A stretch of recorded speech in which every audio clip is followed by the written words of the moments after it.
गेल्या अनेक वर्षांपासून मुंबई महानगरपालिकेवर असलेली शिवसेनेची सत्ता हटवून पालिकेत विराजमान झालेल्या सत्ताधारी भाजपच्या कारभाराची सध्या राजकीय वर्तुळात जोरदार चर्चा सुरू आहे।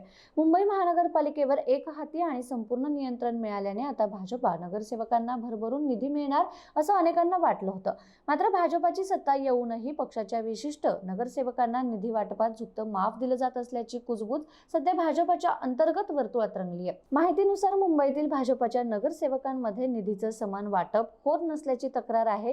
केवळ मुंबई भाजपा अध्यक्ष आमदार अमित साटम यांच्या मतदारसंघातील नगरसेवकांवर निधीची खैरात सुरू आहे। अमित साटम यांचे नातेवाईक रोहन राठोड यांना 9 कोटी रुपयांचा निधी देण्यात आला। केवळ साटम यांच्या मतदारसंघात निधीची खैरात केल्याने भाजपा नगरसेवकांमध्ये नाराजीचे सूर उमटत आहे। परिणामी निधी वाटपाच्या निकषांबाबत आता भाजपामध्येच प्रश्न उपस्थित केले जात असल्याची माहिती आहे। निधी वाटपात समतोल न ठेवता काही विशिष्ट मतदारसंघांना प्राधान्य दिलं गेलं का असा सवाल पक्षांतर्गत उपस्थित होत असल्याची चर्चा आहे।